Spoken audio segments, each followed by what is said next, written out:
oração ensinada por Jesus Cristo.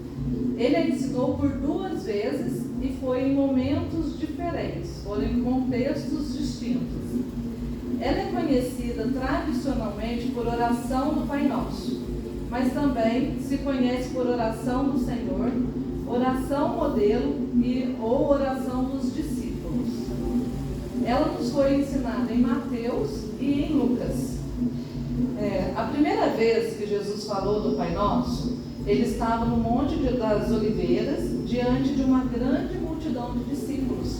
E ali foi um contexto que ele estava falando dessa oração por conta de um contexto.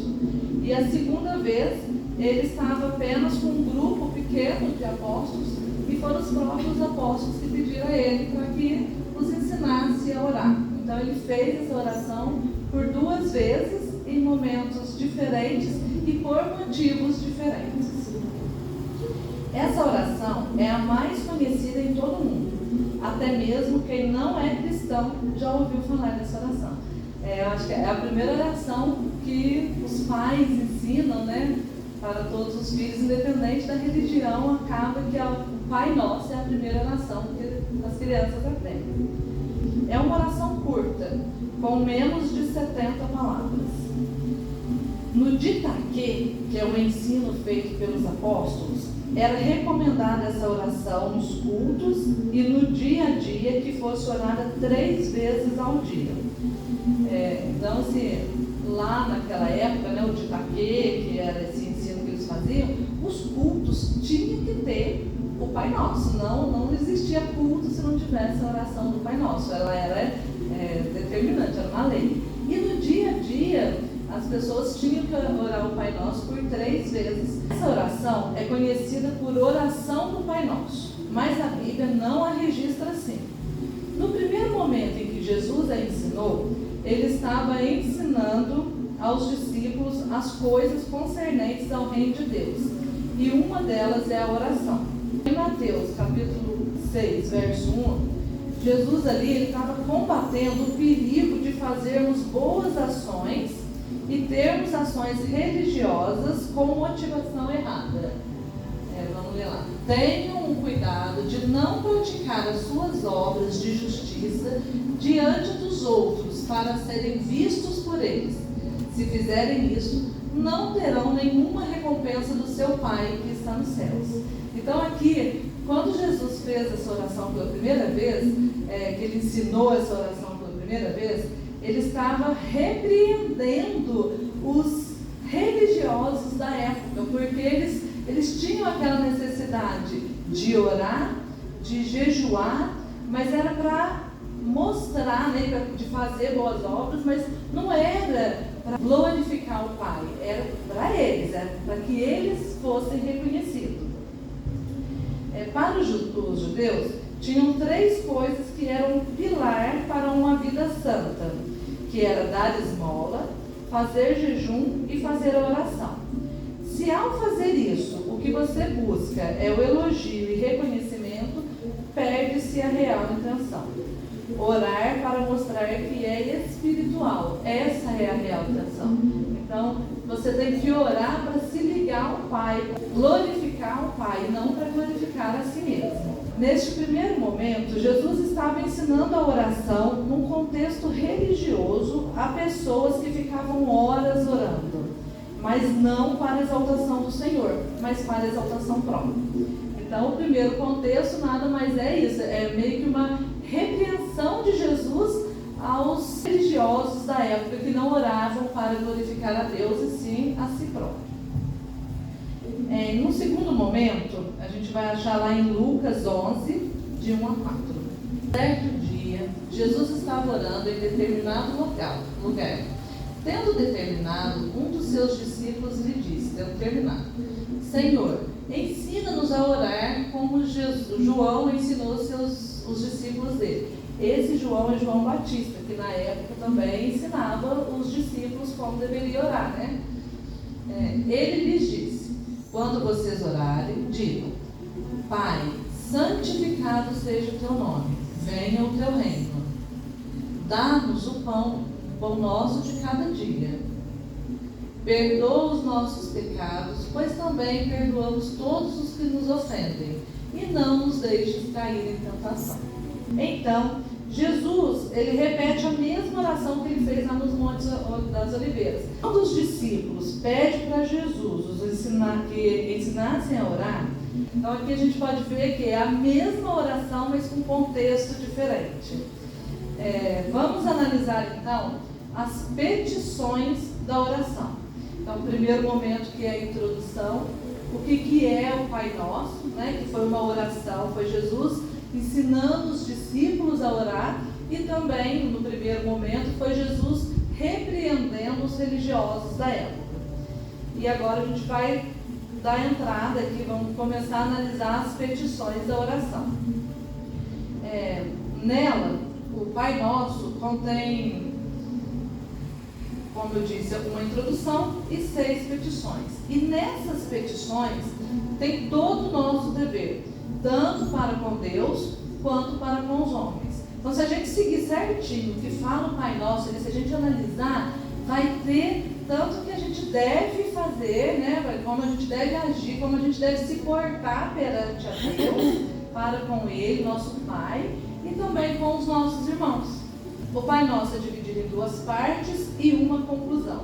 A primeira parte é uma invocação, que é Pai Nosso que estás no céu. É como se a gente estivesse chamando Ele, Pai, né? Pai Nosso que estás no céu. A gente está chamando por Ele, está invocando o nome dEle. E a segunda parte, ela contém 6 petições. Petições são pedidos, né? E essas são divididas em 2 categorias, essas 6 petições. A primeira refere-se ao nome, ao reino e à vontade do Pai. E a segunda refere-se às nossas necessidades, que é o pão de cada dia, o perdão dos pecados e a vitória sobre as tentações e o mal. E a conclusão, que é a parte final, né, que ele entrega falando, porque teu é o reino, o poder e a glória para sempre. A oração ela não começa por interesse pessoal, mas sim pelo interesse e a glória de Deus. Vocação. Então, em Mateus 6, 9, vocês devem orar assim: Pai nosso que estais no céu, santificado seja o teu nome. Venha o teu reino, seja feita a tua vontade, na terra como no céu. Dá-nos hoje o pão nosso de cada dia. Perdoa as nossas ofensas, como também temos perdoado aquele que nos ofende. E não nos deixe cair em tentação, mas livra-nos do maligno, pois teu é o reino, o poder e a glória para sempre. Amém. Então, essa primeira parte, Pai nosso que estais no céu,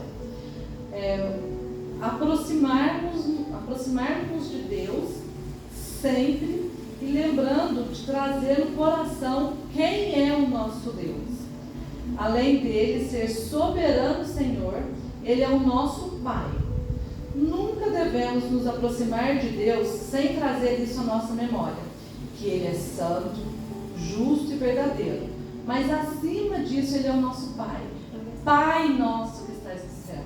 Ele é Pai. Que pai não ama o filho? Sabe, a gente que não teve um pai tão presente na nossa vida, né? A gente tem a Deus, Ele é o nosso Pai, é a nossa chance de falar Pai e sermos ouvidos, né? De chamar e saber que Ele está conosco. Jesus usa a expressão Abba, que significa papai, papaizinho. Então, em alguns trechos da Bíblia, a expressão Abba, a palavra Abba, ela nem foi traduzida, porque quando Jesus fala Abba, ele tocou tão profundamente aos que estavam ouvindo, porque assim, naquela época, falar com Deus não tinha essa proximidade veio após a morte de Jesus, mas até então não tinha essa proximidade com Deus. Então, se ninguém chamava, Deus era considerado Pai da nação, Pai de Israel, não meu Pai. Ele era o Pai de todo mundo, Ele era o Pai geral. Aí ali, quando Jesus fala Abba, então papai, papaizinho, aquilo ali comoveu tanto, tocou tanto, que alguns trechos da Bíblia continuam sendo Abba. A gente deve começar a nossa oração se referindo a Deus como nosso Pai. Ele é mais pessoal que todos nós. Ele é transcendente e acima de tudo e de todos. Mas Ele é também imanente, ou seja, Ele se relaciona com os pecadores redimidos. O nosso Deus, ele se relaciona com os pecadores.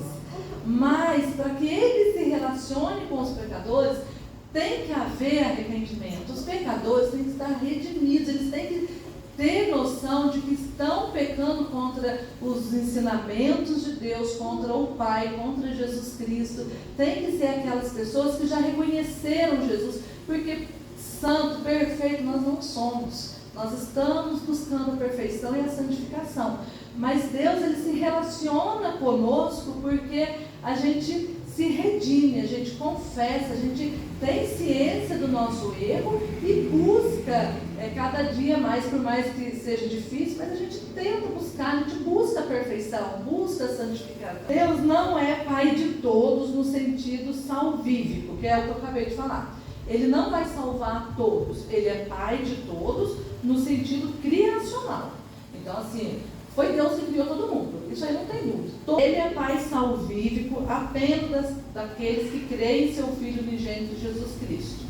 Isso a gente pode encontrar em João 1,12.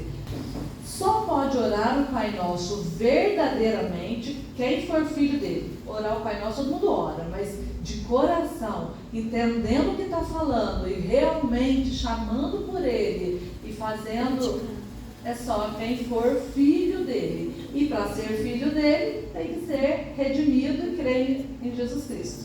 Amém? Para ser filho, tem que crer em Jesus Cristo, tem que receber ele como Salvador, arrepender dos pecados e entregar a vida em Cristo. Isso também está em 1 João 3, versículo 1.